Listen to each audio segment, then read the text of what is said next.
You're watching the Tesla Live with your host, Mark Conlon.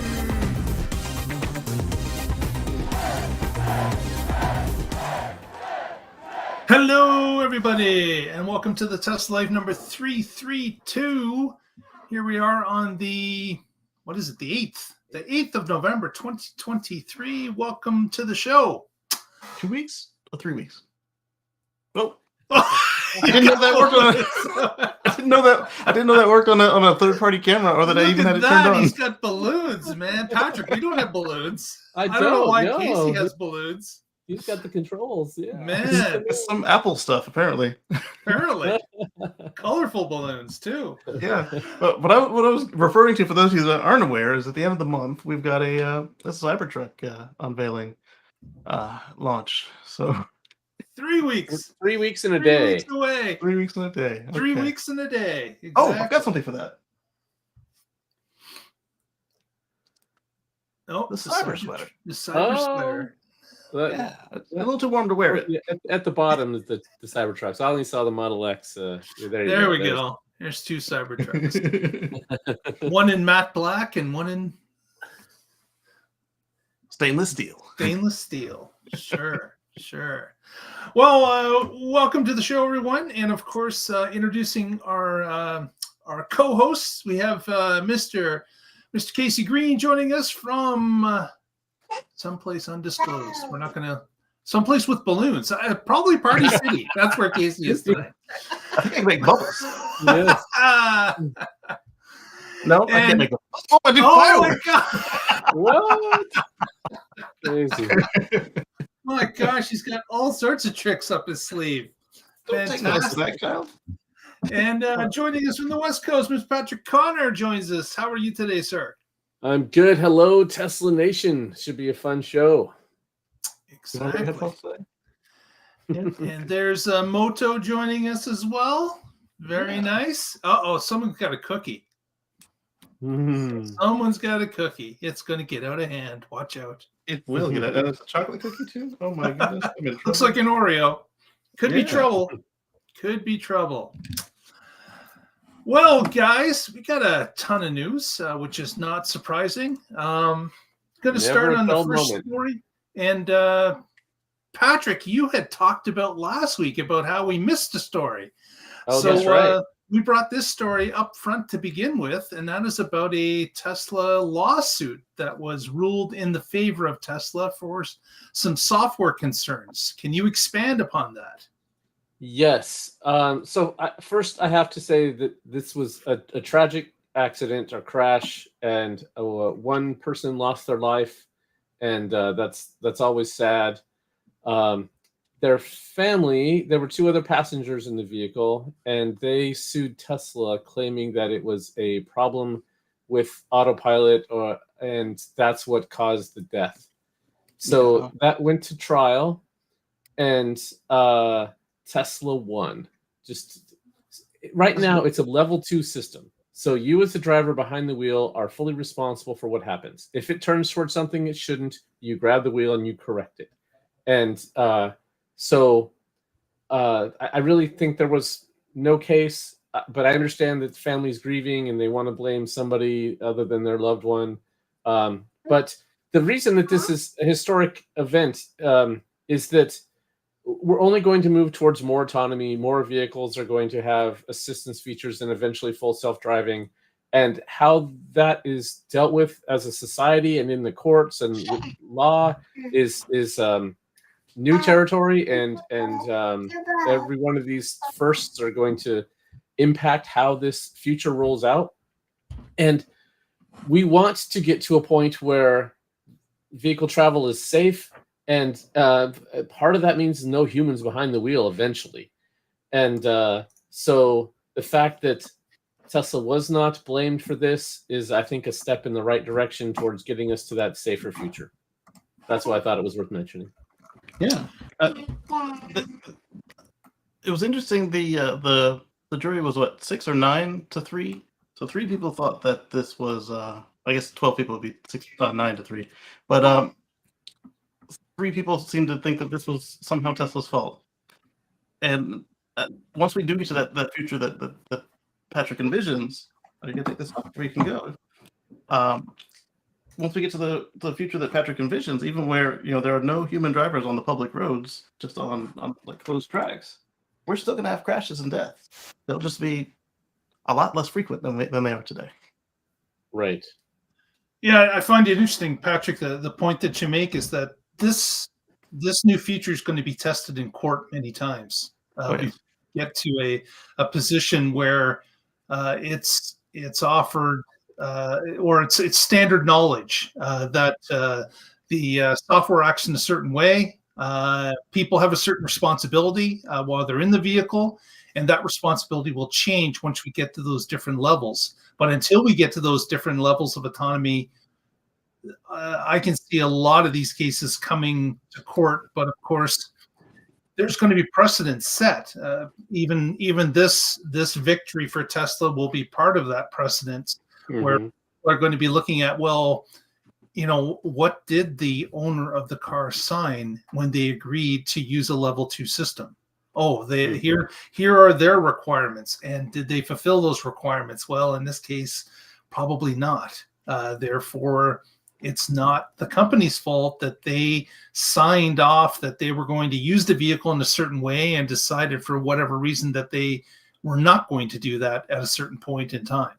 So it is important, and it'll be interesting to see how we progress and how fast we progress along this path. But when there's any new technology out there, in the beginning, there's bumps. And unfortunately, in this case, someone lost their life due to this particular operation of this vehicle or lack of operation of this vehicle. It's something that we're all going to see going forward as this progresses. So let's say lack of supervised operation of this vehicle or lack of competent operation of this vehicle. Well, yeah, so Casey, you and I have been using full self-driving for quite a while versus 9, 10, 11. And we've both had incidences where if we had not corrected it, it could have been tragic. You could have gone off a bridge. I could have gone off the road. But we were both paying attention and prevented that. And the system has improved quite a bit, but that doesn't mean it's by any means error-free. Yeah, last week my car decided it wanted to run through a guy with a big old trailer hitch hanging off the back of his truck. And I'm like, let's not do that. So I just pushed the brakes. He didn't know. He's just like, oh, that guy's getting real close. And I'm like, you're getting real too close. And right. Yeah. Talking to your car as it goes. No, car. Don't get so close. An overconfident teenager that can do no wrong and doesn't know that there are limits. And just like the teenager of the same, except it doesn't learn as fast. Right. I have taught a teen to drive. Yes. Yeah. So, as you were saying, people are going to test this and learn about this. I won't say too much because this is active and ongoing. But about pushing on 6 years ago, I was in a crash with my Autopilot 1 car. And it was a multiple rear end, and it wasn't my fault. In fact, the tickets show that. But the other day in court, one of the lawyers tried to say, oh, this car's got Autopilot 1.0, and who knows what that means? It could have been slamming on the brakes or something. The judge shut him down in a minute. She said, nice. So this fancy computer made him run into the back of this car. And I couldn't help but laugh because at least the judge saw through what the guy was trying to do. He was trying to capitalize on this FUD and trying to exactly. Yeah, take advantage of it. But the judge some scummy liars will use anything to throw up a cloud of uncertainty. Yep, muddy the wire wherever they can. Exactly. But this is going to be more in the news, I think, going forward until there's until we get to the point where it's absolutely bulletproof, and we've gotten to the point where level 5 now is available. But until that point, as long as the contracts are written up in a way that the driver's responsible and they have to sign off on that, I don't see how Tesla could lose unless it's something completely different than the driver's choice. Right. And, right. Like in if this it case, overrode obviously, and ignored the brakes and ignored all the inputs, which it can't ignore the brakes. Even if there are no brake pads, it can't ignore the brakes. It won't stop as well without brake pads, but pushing that pedal turns off the computer. So I've got two more that are related to this. There was a video today on X of a Waymo. I have to get the brands right in my head. Waymo saw a fire truck and a car on fire, and so it did what it was programmed to do. It turned on the flashers and it pulled over. Nice. It pulled over next to the car on fire. And Oh, whoops. So in one frame, you see the fireman like trying to get around it, like being befuddled and like annoyed, and then at the next frame, you see thick black smoke, and the Waymo still appears to be in one piece, but like definitely it was interfering with what they were trying to deal with. And yeah, that's a double edge case, right? So the first edge case is responding to emergency vehicles. The second one is the vehicle that's causing the emergency. Yes. Oh, or worsening the emergency. The second one I wanted to bring up isn't really AI, but it's the same sort of situation where Tesla's taking the blame for stuff that didn't really happen. This one also unfortunately ended in tragedy for at least one individual. This one was in China, where we saw that Model Y that the guy was claiming he was stepping on the brakes, and it was just careening through town, and conveniently every single CCTV camera at every angle had it on perfectly framed. Turns out that because somebody died, that might have been why the government was willing to release all the cameras to everybody involved in this solving this. But it looked, at the time, before we knew anybody perished, it looked like it was a setup, because it was like a movie, the way they were just going through town, and every now and then the brake lights would turn on, but other than that, they were just careening through. He lost his case, and he had to apologize publicly to Tesla, in addition to making a fine, paying a fine in China. So, wait, the driver didn't die? Someone else died? Somebody else died at the. He ran over somebody, I believe, or the passenger when he collided with something. It wasn't entirely clear to me.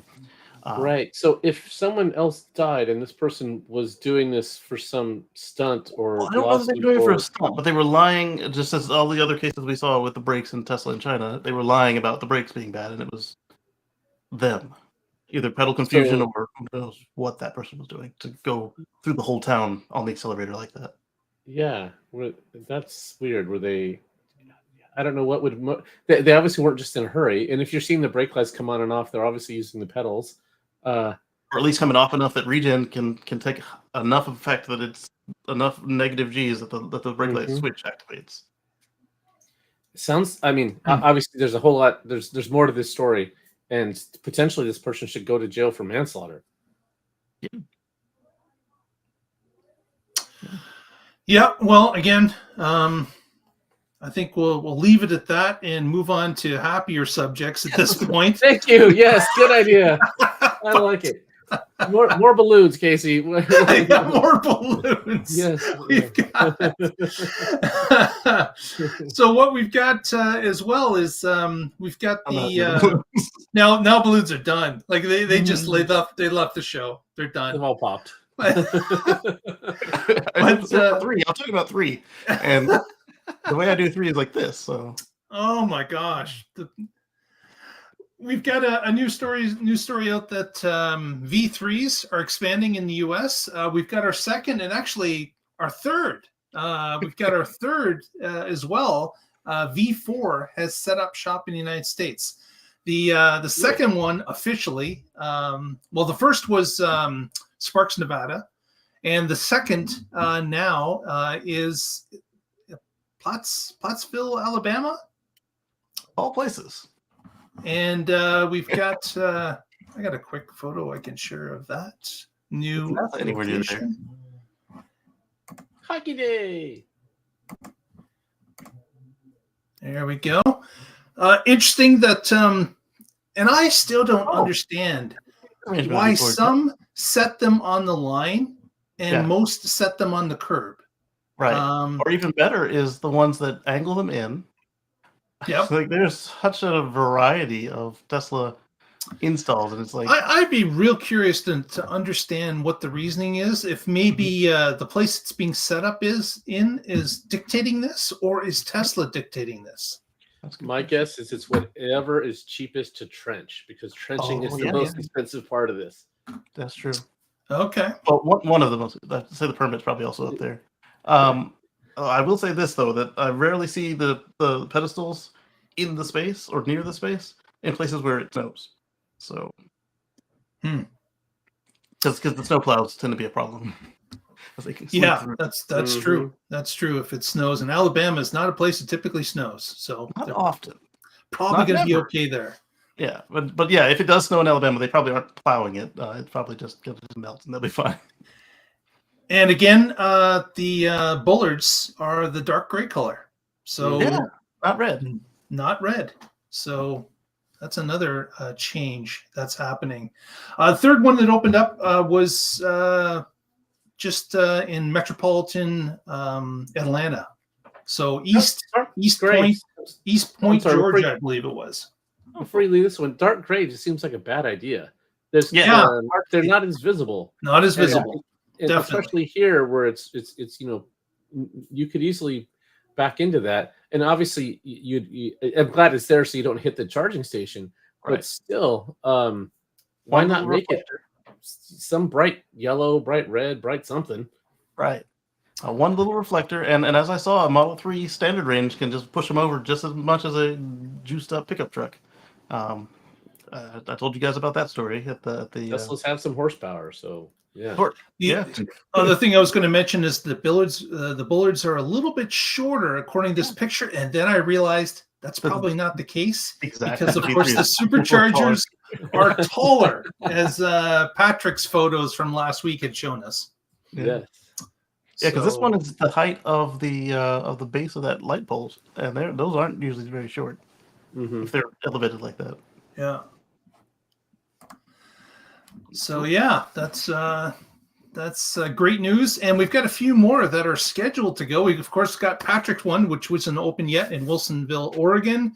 We've got another one in Charleston or Columbia, South Carolina, which is at basically a parking structure, like a mall like parking structure. When I looked at it, yeah. Yeah. And a few more.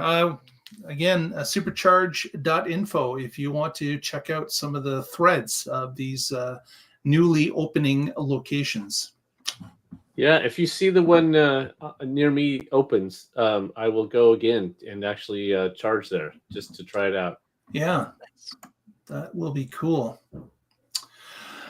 Next, let's talk a little bit, and Patrick, you may have some input on this.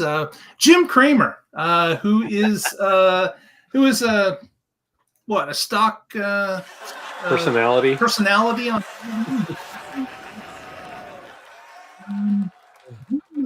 Decided to go a bit of a rant recently when he was talking about Ford, and then morphed into CyberTruck during a discussion with another on-air personality from the television station. And of course, we've got links to the video below if you'd like to go watch it. But it was interesting that Jim got into this rather pessimistic view of the Cybertruck. But what was surprising, sure, he can be pessimistic if he wants. That's fine, opinion. But what he got into was that the facts he was presenting about the Cybertruck were not facts. They were alternative or maybe just plain made up on the fly. So that was not a slick move, especially when you're on national television. Like, there's a lot of people that are watching this stuff and can fact check what he's saying, and it was easy to fact check because every item that came out of his mouth was incorrect, about four of them. So it was kind of embarrassing for Jim. Not sure why he went on this tirade at this time. Stock manipulation. Possibly alleged, but I'm alleging that it was stock manipulation. Yes. It was interesting that the first part of the interview was about Ford Electric and how things were a little bit rocky, and then immediately he got into Cybertruck and the possible failure of the truck based on these false facts about its towing capacity, about its reservations, about its cost. It was all wrong. Just I watched it and I was just kind of surprised. I wouldn't think that someone would go out on a limb like that with facts that were just unrealistic and false. Yeah. It kind of it may even open them up to litigation. Like this was They were lies, blatant lies. Yeah, they were wrong. So yeah. So you know, if Cramer was a stock, I'd say sell, sell, sell. Booyah!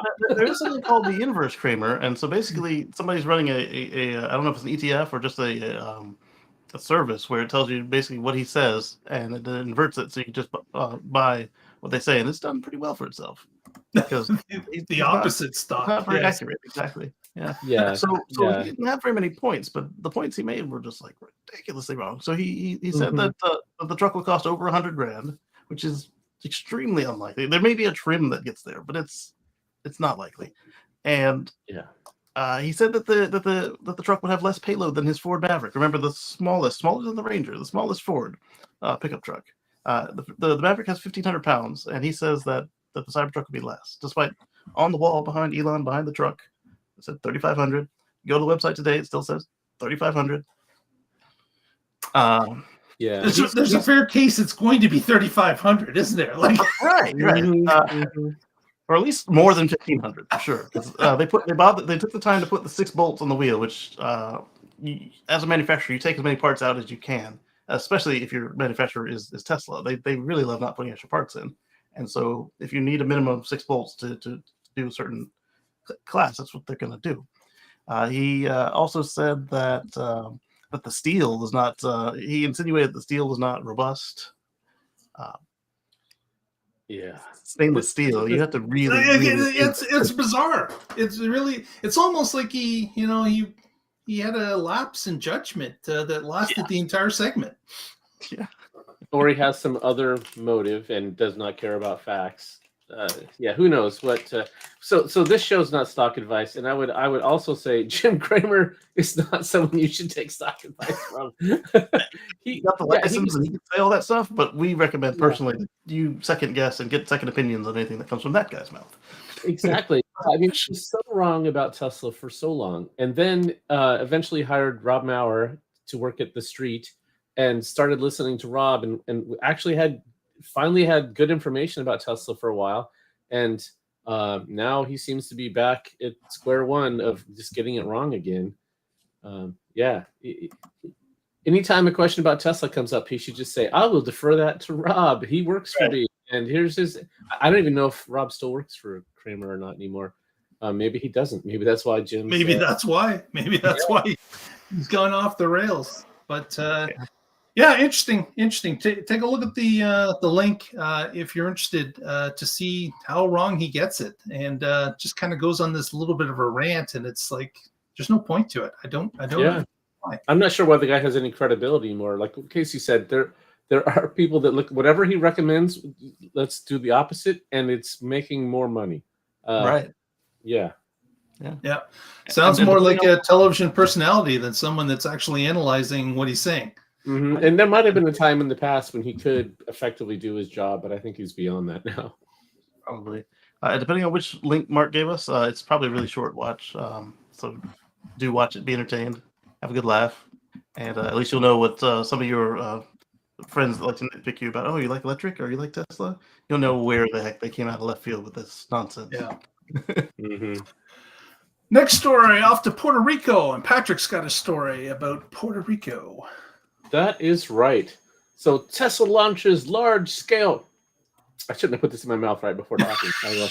I'll come back to that. Tesla launches large-scale virtual power plant in Puerto Rico. Coming to us from Teslarati, Simon Alvarez. Tesla has launched a large-scale virtual power plant program in Puerto Rico. Let's say that 5 times real fast. Allowing Powerwall owners to participate in the territory's battery emergency demand response program. I really like the name of this one because it's not just for energy arbitrage. It's for emergencies. Puerto Rico is an island in the Atlantic, and it gets hit by disasters frequently. And so having distributed power that you can use to keep not only your lights on but your neighbors' lights on is a great idea. And Tesla says that this has potential to be the world's largest VPP to date, with about 74,000 Powerwall owners on the island. Now, Wow. that I had no idea that they had so many Powerwalls there, but I can see how after the disasters they've had that people would like, yes, please, I want batteries. So Yes. it makes sense. Earlier on, Right. before I had the Powerwall show up behind me, a good portion of the Powerwalls were deflected, redirected to Puerto Rico, including some that I was waiting on. So, Oh, right. Yeah. So yeah, Tesla prioritized shipments to that region. That makes sense. This article says that in California, a VPP comprises about a tenth of this, 7,400, wow, like, and that's a big one. So it would be really cool to see if Puerto Rico could outdo that with people participating in it. yeah, I would think, Patrick, that this are. would be a slam dunk for the people in Puerto Mhm. Rico. Like, you've got that many Powerwalls down there. You would think that they'd be all over joining together and becoming this large VPP. It would just make sense for everybody. They've had so many natural disasters when it comes to weather that having the ability to share everyone's power across the islands would make complete sense. I wouldn't be surprised if this does become the largest VPP in the world because of everyone having that common, goal of let's survive this together. Let's help each other. And maybe the north part of the island gets hit a little bit less, and we can help the south part, or vice versa. It just makes complete sense. Yeah. I was wondering why they didn't have any sort of push for them to vote against their regulation that said that after they got destroyed last time, they had to rebuild exactly the way it was before it got destroyed, which was not great. I was thinking that perhaps maybe they might want a couple megapacks, but with this many Powerwalls, they could make a dent in what a megapack could do. Not saying that a megapack is not necessary, but just a bigger version of what they have in American Samoa would probably still be something really nice. Reduce any imported fuel that they deal with over there. If this is successful, Casey, they may just continue to add to this VPP by putting in some megapacks, hospitals and other larger organizations may be getting their own in to help their communities and their particular location. And the more that just gets added to this, the safer it becomes for everybody. So I could definitely see this. One Powerwall at every home and one megapack at every large instance, like a school, a police station, hospital. And what a better way to spend infrastructure money too. Just to say that, here's a bit of an incentive. Everybody get themselves a Powerwall. It becomes part of the construction of the new homes and apartments and such, that it becomes a really integrated community that can move the power around where it's required at any point. Yeah, and I on an island, not that I've ever lived on one, but it makes sense that you would have such more of a sense of community with your neighbors. Like, you are all literally in this together, and you can't just drive away very easily when something's coming at you. So that's awesome to see. And I think you're absolutely right, Mark. If they had building codes that required pre-wiring for solar and power walls, that makes a lot of the installation cost is retrofitting and running the wiring. If you don't even have to have the wiring in place, just have the conduit, and then you can easily pull it through. And then you don't have to drill into all these places, and it just makes the install go much faster, which means it's cheaper. And so that's the way that you can handle this. And I'm not opposed to megapacks also, but having it on your own house, just, I don't know, maybe I'm a little sappy about this, but I mean, it's like I get to see what I'm doing and contributing and even make some money on it, because part of this VPP, if they're contributing to the grid, they get paid $1 a kilowatt hour, which is, I don't know what the electricity prices are, but I'm willing to bet that they're not paying $1 a kilowatt hour to on a normal basis to get it from the grid. Right. And even if they weren't participating, like this week, for some reason I woke up and I'd got a whole bunch of emails from one of my servers back here behind this screen, and it was like all saying that they'd reconnected, that the APC battery had been reconnecting to the grid. I was like, what's up with that? There's no reason they would do that many tests. And then I looked in the log for the app for my off-grid batteries, and we'd had like 6 3-minute power outages, and everything was still connected for work. And I woke up and just was ready to roll. Nothing was amiss. Right. Yeah. Just small power outages like that, cover the gaps. You don't have to, reset up all your clocks, or your alarm doesn't get lost or whatever. It's great. The power of the batteries. Just get the longevity there, and I think society can benefit tremendously from this. In fact, not just an island type scenario. I think this is great for everybody. Decentralized grid that allows everyone to participate and share the load. It benefits all. Those terrible storms in Texas could have been avoided if more and more people get into these type of situations where weather-prone disasters can and will happen in the future. Yep. And in Texas, you've got the option of a VPP or having Tesla as your electric company if you've got power walls already installed. Move a little closer to the airport and Giga Texas, and you're fine. Yeah, it depends on what part of Texas you're in as to which of those two. You can't choose one or the other. It's where you live, and if you've got power walls, which one you can get into. Right, but winter's coming, and is Texas going to have a major outage again? I wouldn't be surprised. I don't think they've had any major infrastructure overhauls. And I heard they bought coats for all those structures now, so they got big winter coats. They put them on in late November, and I'm kidding. I'm just joking around. Nah, they had other priorities than actually working on their infrastructure. Sad. Next, we got a quick video that we're going to share, and this week, a lot of information about CyberTruck. And this one here CyberTruck is a CyberTruck hanging out in Hermosa and Manhattan Beach area, California.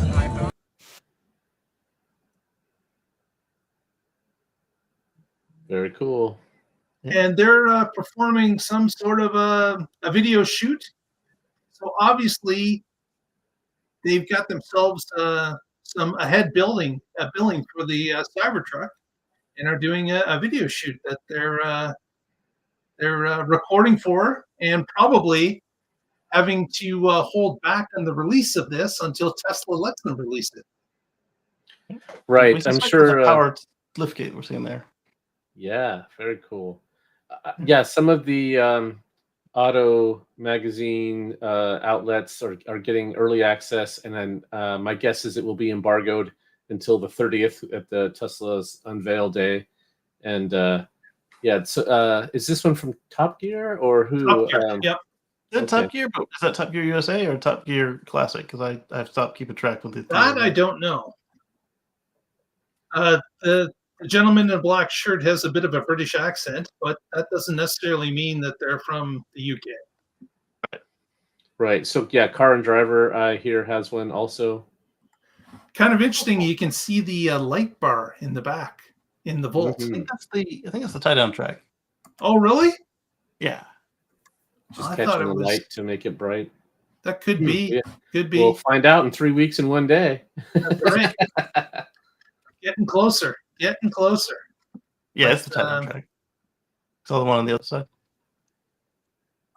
Yeah.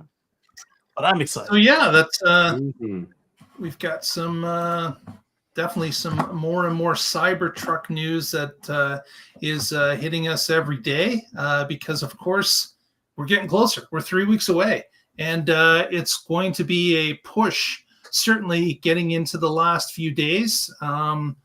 We've got some other news tonight that we're going to touch upon. Some really cool exterior news that showed up. But that's great to see that the CyberTruck is getting out there, being introduced to the media so that they can get their stories ready for the launch on the 30th. So you can bet that there's a time that Tesla has some sort of an embargo on it until a certain point in time, and then it'll be released on the public airways, most likely very close to launch day or evening. I'm excited. Yeah, Mark has one, and he's just not telling us because of the embargo. I can't say anything. Yeah. I can neither confirm nor deny that report, Patrick. Club president, and he's got this show. Yeah. The Tesla Life has almost as much distribution as Car and Driver in the Top Gear, almost. Well, this is not unprecedented either. As we saw with the new Model 3, we saw what several, at least starting with CarWow, and several publications came out with video reviews and text reviews. Mm-hmm, mm-hmm. Exactly. Next, I think Casey might know a little bit about this. The next story is about the Tesla app being updated, the software, so that you can now take away automatic items from the system. So, Casey, do you have some information on this? Yeah, so this one was a little confusing to me at first, but it seems to be just another privacy setting for that you can control from the vehicle. And what this is all about is when you approach a service center or you have mobile service, if you have this feature turned on, and right now it is on unless you've got this new update and turned it off, they can already unlock your car and do the work. And if they need to move it, start it, or whatever, they can just do that either from their laptop or from their service phone, and you can make it so they can't start your car from their stuff. But so these are remote services that Tesla typically would use in a service type scenario when your vehicle's been dropped off for service to be performed. Right. And I remember taking my vehicle to Tesla maybe at 3/4 of a year ago, and had asked, well, do I leave you my key card? And the guy said, oh, no, that's not required. We just flip a switch, and we can drive it and unlock it and pull it in and do whatever we need to it, and then drive it back out when we're done, and you pick it up when we're finished. So remote access was obviously this.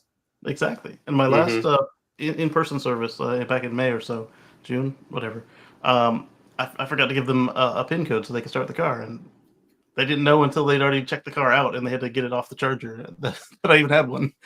So, could you turn off your PIN, or could you give it to us, or can you push the button in your app? And just like Mark, I had back on my Model S way back in the day when I worked in an office. I was in a meeting, and the guy said he was going to text or call when he was on his way, and he didn't. And then halfway through the meeting, it was over early. I went out and said, "Oh, hey, you didn't need me?" He said, "No, I didn't need you. I was able to pull it forward a little bit and do the work and put it back." I was like, "This is next level awesome!" Like versus having to go to a place and give them your keys and drink the bad coffee and watch the whatever they've got. Exactly. So, although it is going to make service a little more difficult for them if a lot of people enable this, but yes, it's not about. Service is more like a side effect. It's right. If you disable these, that means that someone else who's on your account can't just randomly honk your horn, or what else can they do? They can they can honk the horn, they can flash the lights. Those are the that's a different toggle. Tesla can do that too, but there's a switch just for Tesla to be able to do that. Oh, okay. Yeah. So they'll take longer to find your car. They won't be able to start it if they forgot your key card. Yeah, you're gonna be the one that everybody's glaring at in service. Why it's taking so long? If you've turned this off and you forgot to do all the stuff you need to do. Well, I can see that it could worry some people that were concerned about the privacy of their remote access. I can definitely see that. Yeah. If vehicles were getting stolen or somehow it was being abused, I could see this being a big issue. But there's no real problem at this point. But Tesla invoking this and giving you the ability to turn these options off, it's probably a win for them, because it gets people that are concerned about privacy, concerned about remote access. They can take action to reduce or remove this option because they're concerned about it.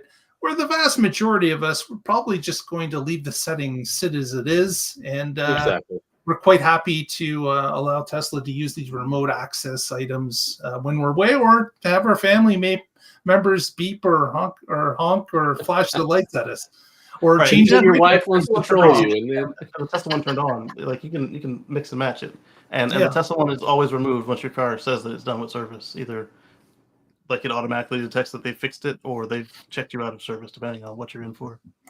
yeah, but it is your car. You should be able to control who That's has why I'm glad access they did to it, it, and so that makes sense. Yeah. Next story we're just going to touch upon quickly. Germany got their first V4. So that's another supercharger that jumped into jumped into use in Germany. They had a little ceremony with some stand-up tables and some drinks they were handing out, and nice little ceremony as they opened the first one for that country. Not a surprise with Giga Berlin being in the country. Obviously, they're going to release it there quickly as well. With so many of them being in Europe, where they first rolled out, this is not a surprise that they're now starting to filter into Germany as well. Yeah, I miss the days of ribbon cuttings at charging location openings. That was fun. Way back when we were doing the West Coast Electric Highway, I went to a few of those. I got to speak at one of them. It was fun times.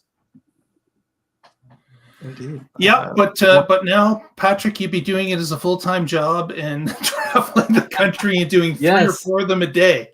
Right, trying to keep up with Tesla would not be easy. Exactly. Next, here we go. We're going to do another share once I get this video lined up. Where this was cool. There was a Cars and Coffee event happening in Santa Monica area, and we've got a few videos that we can touch upon on this. Here we go. Share. Boom. Share. Monstrosity. So, of course, I got it. Notice something about this? Mm-hmm. Franz had brought to the Cars and Coffee himself. Yeah. And you can even see him in the vehicle talking to some people on the outside. Yeah. But man, a lot of people are loving the look of this. Yeah. That's the one I would get. I can't blame them. It looks fantastic. Okay, is it a wrap or is it paint?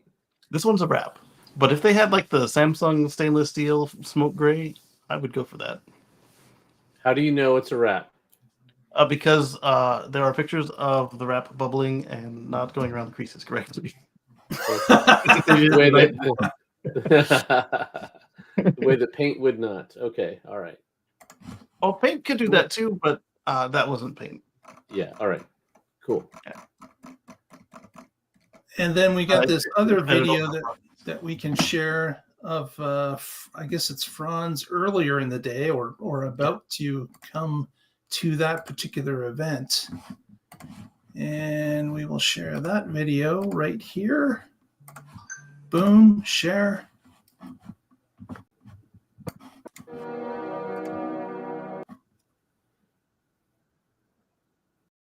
Just looks like a video game. Crazy. It does. Mm-hmm. A little bit of the 4-wheel steering at that part there. Oh yes. I think I'm gonna like the 4-wheel steering because, as Patrick can tell you, the Model X doesn't turn and steer all that well, especially in reverse. I mean, it's not bad, but there's much better out there. Yeah, 4-wheel steering will make it easy. You won't have to spin wide around things. It is a crazy looking vehicle. It's so bizarre because it's so unique. And I think the black wrap is really going to propel. Like we had a poll a long time ago about whether you're going to wrap your Cybertruck or not, and most said stainless steel was the way to go. But man, this wasn't available at that point. No one saw the matte black, and although black is very tough to keep clean, it may be worth it. That's all I can say. It's a spectacular looking presentation. Definitely. My thought before seeing this and before finding out that I need to determine if the wrap will mess with the ability of the steel to breathe is I was thinking matte black wrap, do it myself for the first time. But then, as you mentioned, it's hard to keep clean. I was also then now thinking put a homemade ceramic, not homemade, but home applied ceramic coating on said wrap, and then it would sheet off most of the water and dirt. Yeah, that's not a bad idea. If you do any sort of wrap that then do a ceramic coat on top to help keep it clean so it looks nice. Yeah. Especially like one that's straight angles. It will be, just squeegee. Done. Yeah, the first car you can clean with a squeegee. Clean the windows and pretty just effective going. too. Absolutely. Yeah. Absolutely. Speaking of polls that we just spoke about a moment ago, we ran our poll this week as well, and this question was: in a typical year, how many times would you supercharge your Tesla? And yeah, Casey. You know where Casey's at. Casey would have a vastly different idea of what a typical amount of supercharging during a year would be. But go ahead. Well, you two can answer right on air. What would you think? 0 to 5 times, 6 to 10, 11 to 20, or more than 21 times in a year? More than 21 times a year. I'd probably be in the 0 to 5 category. We still have not supercharged the Y. But if we go on a road trip, we'll supercharge. You did plug it in. You just didn't get any for it. This is true. I did plug it into a supercharger and nothing happened. For those who are When unaware, when it's not working, you get free energy at that point. no energy. Yes, it cost me nothing. That's for sure. So for those who weren't here for that episode, that was when Patrick did the on-the-scene reporting of the V4 Supercharger for us in his area. Right, and it's there. It's all built. It's just not commissioned yet, or whatever they need to turn it on. So I was able to plug in. I didn't have to break down any barriers to get there or anything foolish like that. Yeah. Even if I wasn't MrSupercharger.com, I'd probably still be on the high end of that. Probably SM, I'd probably be at like 10 to 20. 10 to 20 area. Mm-hmm. Okay. I'm at the low end, as Patrick is. Maybe up to 5 or 6 times. So I may straddle the 2 questions there. But this year, I think I'm at 4 times. Here we are in approaching mid-November, and I think I've used superchargers 4 times. Yeah, depending on the year, I'm anywhere between 50 to 65% supercharged versus home charged. And if you'd like to participate in our polls, we try to run one every week. Just follow us on our our X feed at the Tesla Life, and join in. We'll have another question next week for you to answer. We have a story coming up later of someone who would need a completely different scale on how many times they supercharge per year. That's right. Just to tease. Exactly. Indeed. Next, Casey's got a story, a NACS update for us. Let's talk about plugs. Now you're thinking, how many more plugs could this man possibly talk about? Because hasn't everybody joined the Supercharger Social or the Supercharger Coalition yet? You would be wrong if you thought that. We are still missing a few, but let's talk about who made it. Lucid made it. Elon even posted on X. He said, "Oh, that must have been a tough pill to swallow." They did not mention Tesla anywhere in their press release. That's kind of hard.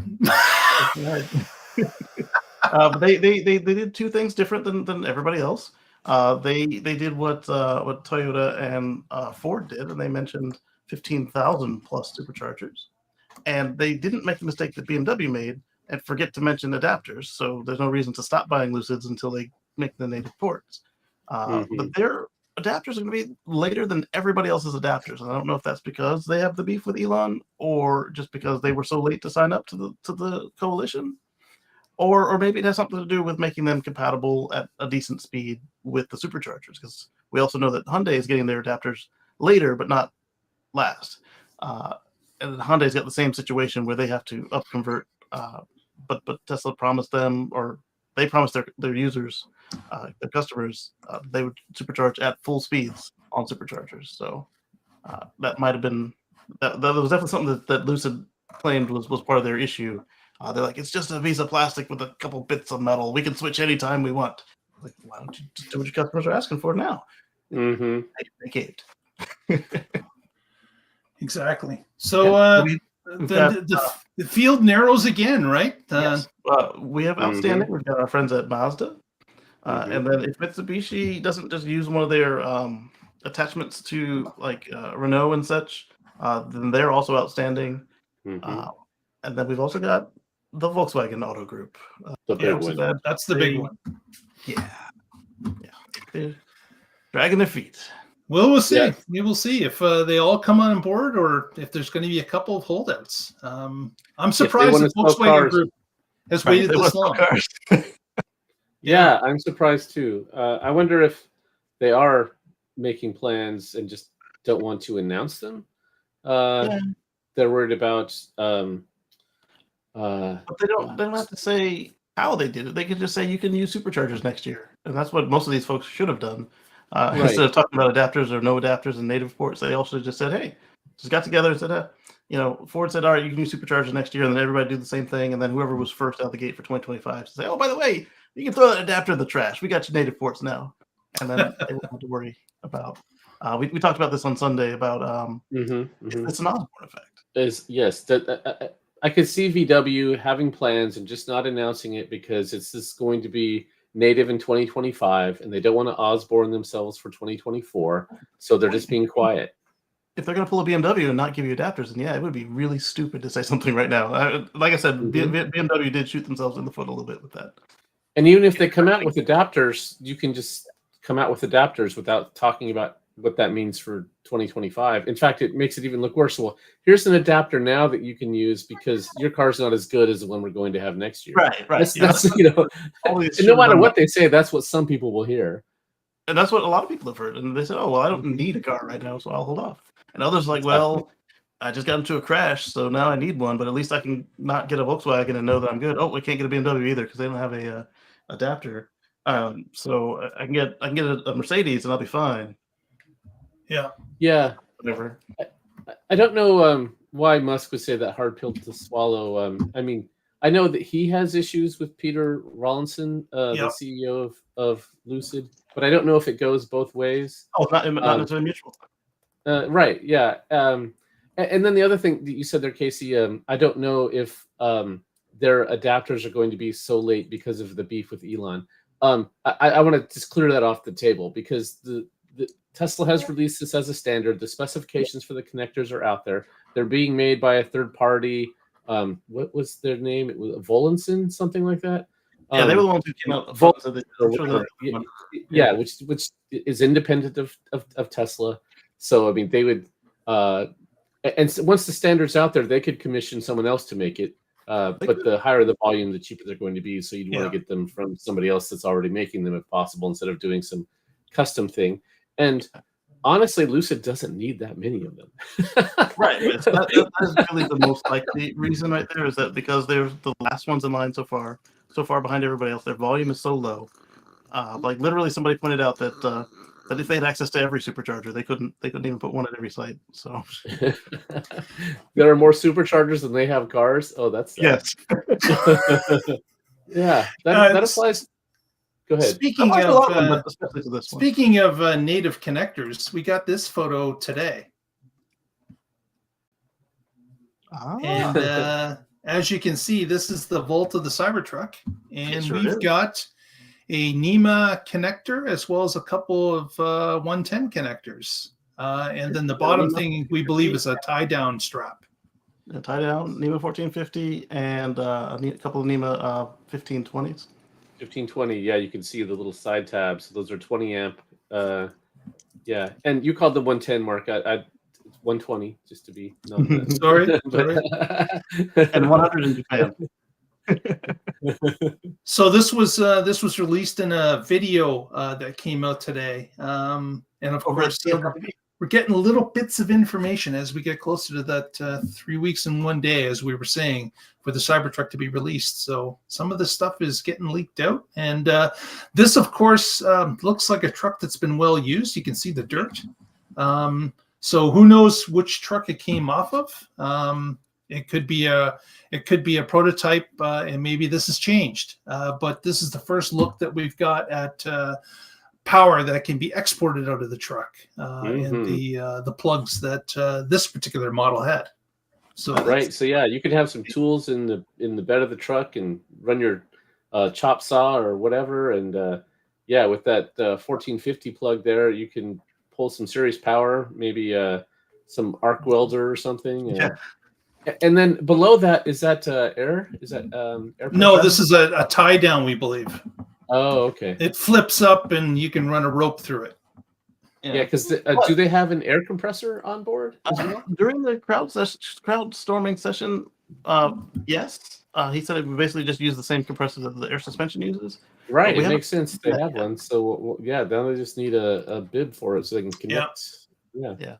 My hope is that it's in the trunk and that's in the sealed area, and that there's a switch somewhere on the screen, so you can just leave your hose connected to it, and then already right there next to where your spare tire would be. I don't know if they're going to have one or not. They suggested they do.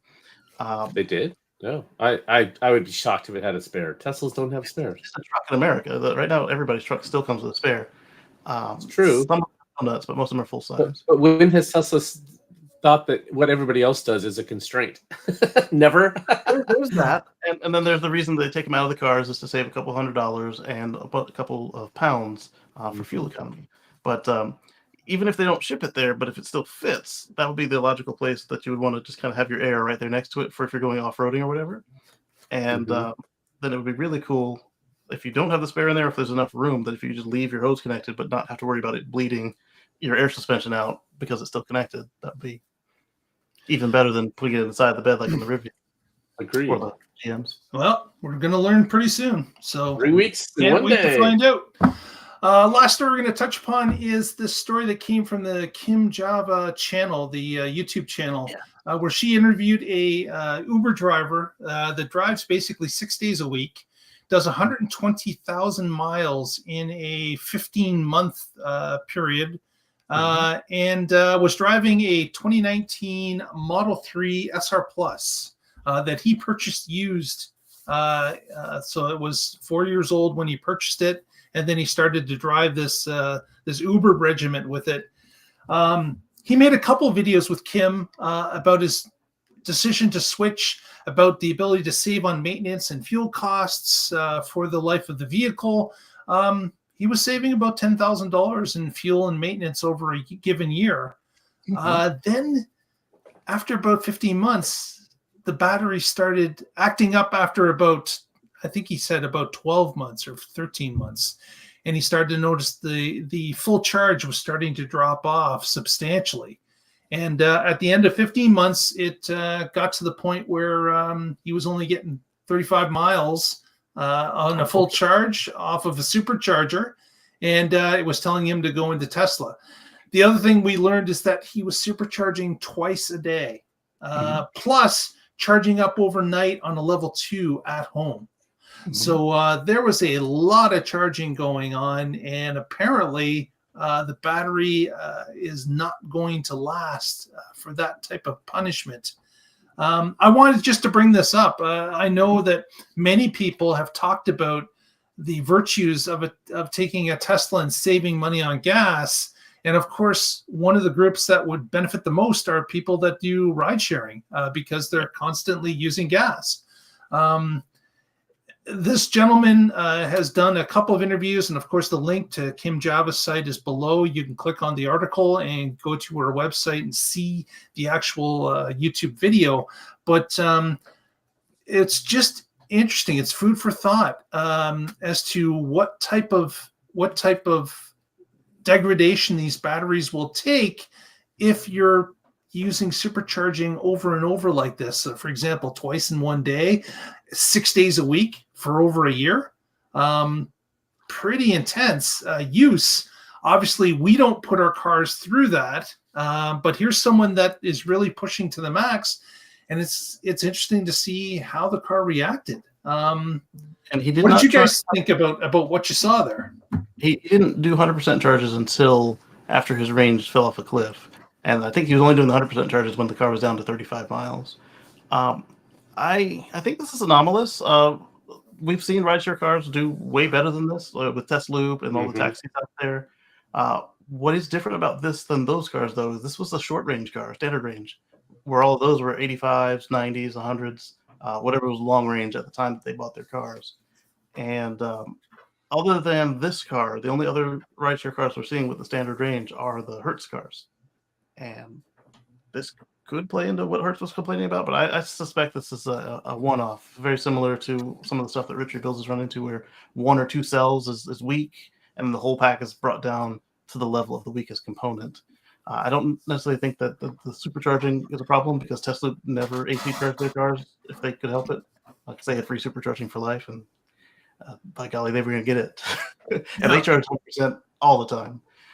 So I think it's just luck of the draw here, and the fact that because the pack is so small, there was less way for it to compensate because there were just less cells in it to begin with.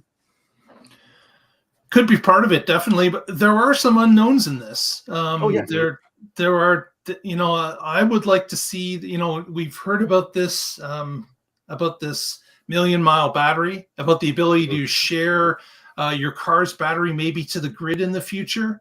Because the battery is so robust. This is something that we should keep our eyes on. BASM, certainly Tesla Loop has changed their battery a few times in those cars that had unlimited mileage and was running the Tesla Loop between Los Angeles and Las Vegas. Definitely. Yeah. I changed my Model S, but it was the early 90s when they were still learning how to do that chemistry. Other piece of information is that this gentleman was charged $9,000 for a replacement battery for the car, and it was refurbished. It wasn't a brand new battery, and that was his suspicion. I don't know if that was confirmed. Yeah, that was his suspicion. Yeah, it was suspicion. But it's food for thought. Certainly a ride sharing person. I don't know. I just don't know if the car is made for it as it sits or not. It is a big risk for people to take, but then again, there was the savings over the year of about $10,000 in gas savings. So we made $1,000. Exactly. You don't want to be in that particular situation, but at least there was some savings up to it. I guess it'll be interesting to see if this continues, if he continues ride sharing with the vehicle once he's got the bugs ironed out in the new replacement pack, if he will continue that type of use with the vehicle. I doubt he will be doing 2 supercharges a day going forward.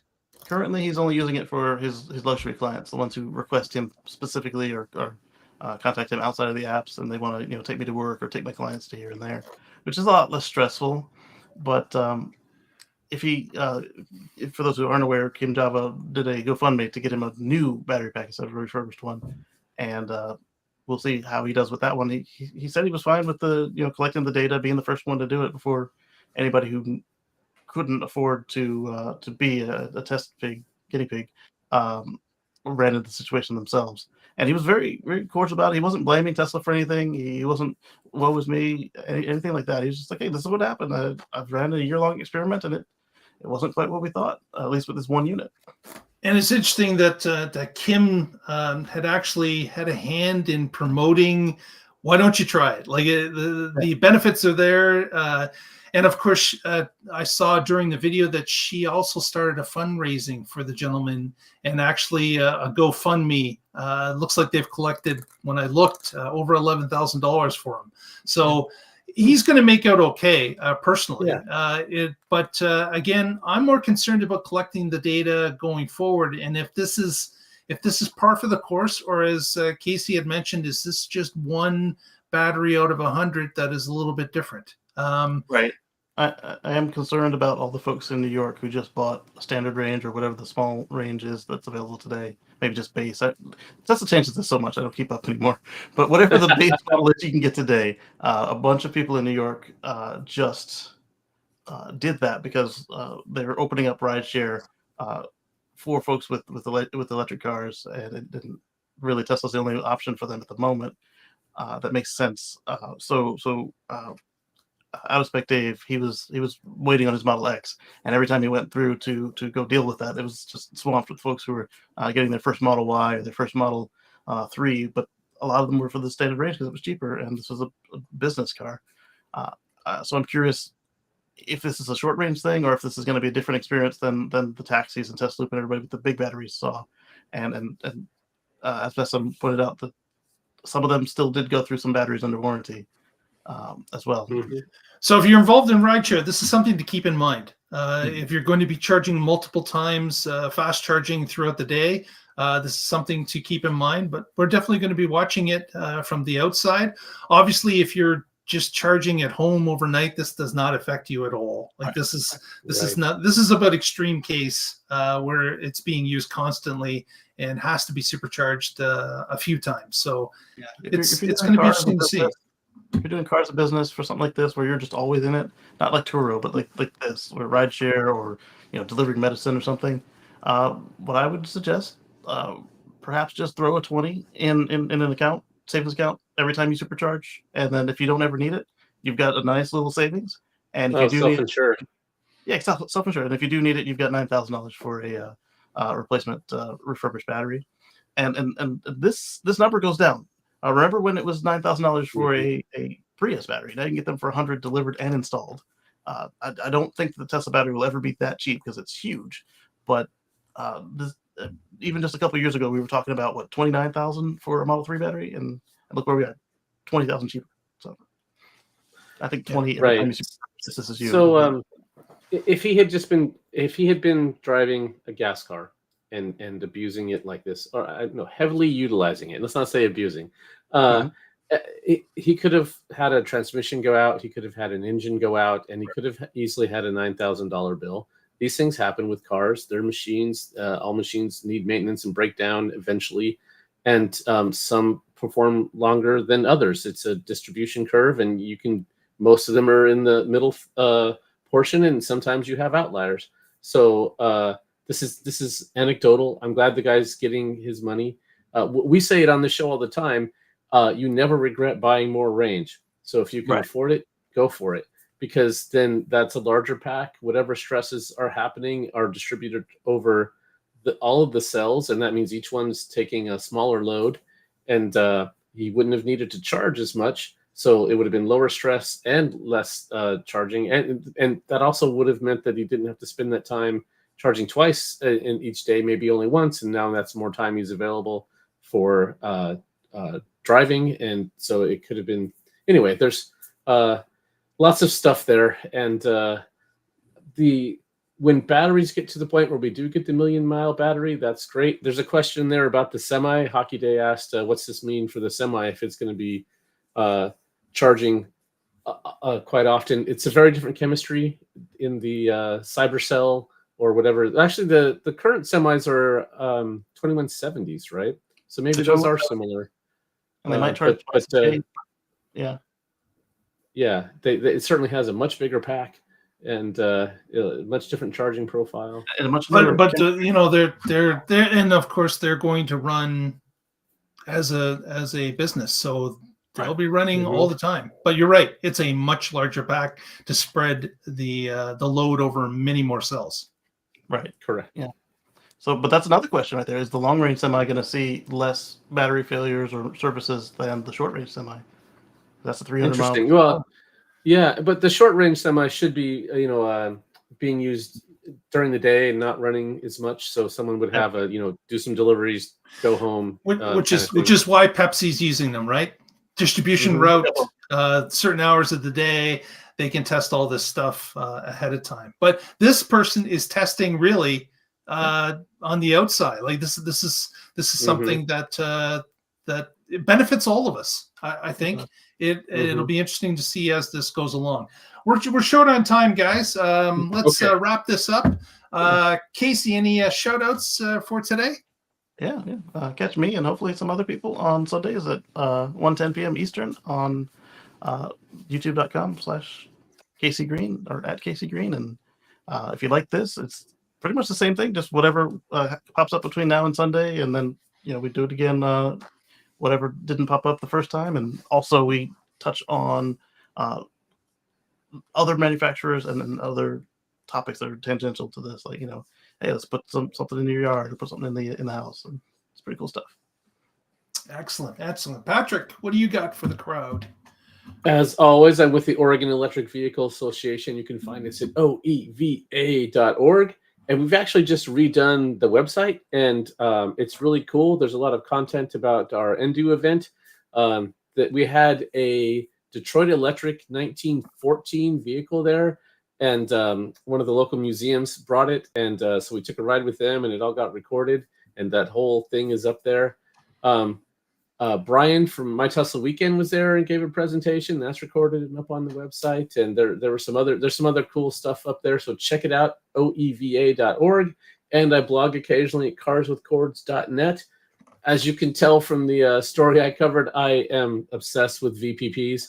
And so the rules changed recently. And so for the VPP that I'm involved in locally here for my utility, they call it the Smart Battery Program. And the rules changed. And so what I did was took the old rules and the new rules, applied the new rules retroactively to see what that would have done for how much I got paid to compare the two. And if you want to see that, you can go check it out at carswithcords.net. Yeah. Oh, and one other thing that changed recently is nationwide, some of the programs had bans on grid charging except for Stormwatch. That has been removed by a provision in the IRA that passed. Yes, and we were one of those regions, so I was very happy to see that. Yes, and in fact, there were some weird rules. If you had solar, you were not allowed to charge from the grid except during a storm watch. But if you didn't have solar, you could charge from the grid. Yeah, and, yeah, which made no sense. Like, okay, if they can charge from the grid, why can't I? Especially if I wanted to charge during the day, then use my battery in the evening until power got cheap, and then charge up again, so I could effectively cycle the battery twice a day, once from solar, once from overnight.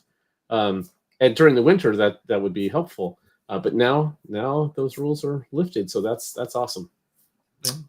Interesting. I'd like to thank the people in the chat room. Hockey Day, Basim, we've got Versailles. Who else we had? JT24 joined us. Hala Galusha.